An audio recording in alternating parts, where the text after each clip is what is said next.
One of the greatest challenges for educators is to maintain student engagement. Over the next few weeks, I'll be recording podcasts on student engagement pedagogy. Research shows that transmedia learning is engaging. Transmedia learning utilises an engaging narrative across several platforms.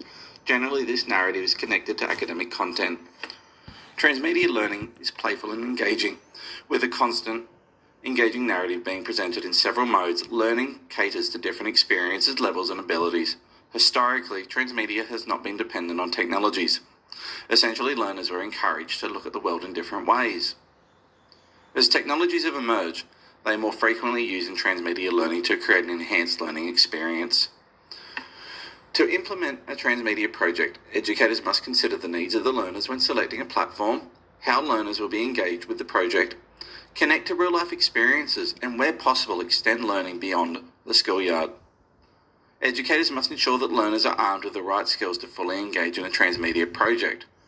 Learners must have the following: digital skills to search, remix and distribute information, the ability to streamline and comprehend multiple streams of information, the representation of ideas with independence.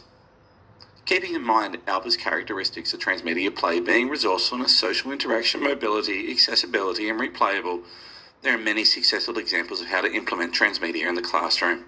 Maths in the classroom. Transmedia games such as Prodigy are an excellent engaging way to motivate children to learn maths. The concept of Prodigy is a self-paced online maths game. Students are rewarded for answering correctly, and they proceed further in the game's quest. Prodigy is adaptive to learners and adjusts levels to the individual child. It also allows educators to scaffold learning. Teachers benefit from events reporting to see learners progress. For more information, go to prodigygame.com. English in the classroom. Scholastic's Literacy Pro utilises both paperback books and the internet. Students read a book, generally from the school library, but they are also offered online.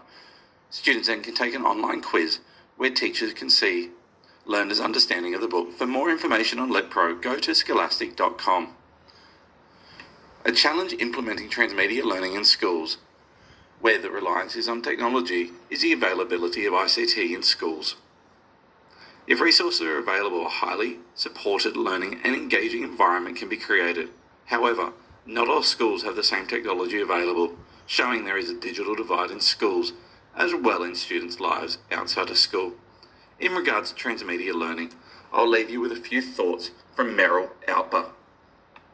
Transmedia itself can feel like a real buzzworthy word and very much something of the future, or at least of the here and now. And what we're really trying to do is say that transmedia has this whole historical precedent to it. So transmedia isn't necessarily new in the lives of children, but the way that we're thinking about it and its relationship to informal and formal learning is a more novel application.